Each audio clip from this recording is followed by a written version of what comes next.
रोज सकाळी ब्रेकफास्टला नवीन काय करायचं हा एक प्रश्नच असतो. आज मी रवा डोसा केला.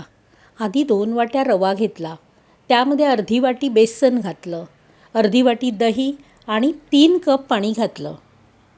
त्यात चवीपुरतं मीठ घालून मिश्रण चांगलं एकजीव करून घेतलं आणि 15 मिनिटं रेस्टला ठेवलं.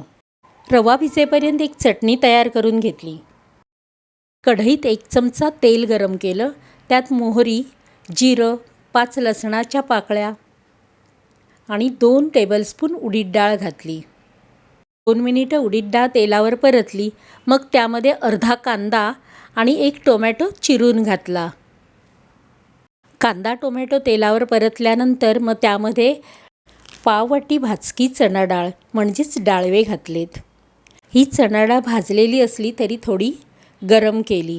मग त्यामध्ये 2 टेबलस्पून किसलेला ओला नारळ घातला आणि थोडी कोथिंबीर घातली.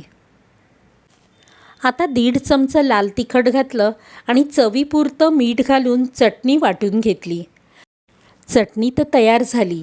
आत्ता ह्याला आपल्याला द्यायची आहे एक जिवंत फोडणी. कढल्यामध्ये तेल गरम करून घेतलं. त्यामध्ये अर्धा चमचा मोहरी, अर्धा चमचा जिरं, मग लाल मिरची घातली, कढीपत्ता आणि हिंग घातला. चटणीला अशी खमंग फोडणी दिली. आता डोसा तयार करायला घेतला.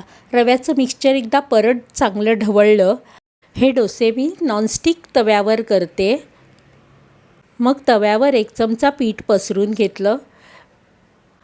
वर 2-3 थेंब तुपाचे टाकले आणि डोसा झाकून ठेवला. डोस्याचं पीठ तयार नसलं तरी ऐनवेळी असे डोसे तयार करता येतात.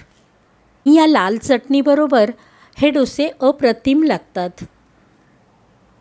यामध्ये तांदळाचं पीठ टाकलं तर डोसा आणखीनच कुरकुरीत होतो. मी तांदळाचं पीठ न टाकता बेसन टाकलं, कारण बेसनामुळे डोसा चवीला छान होतो.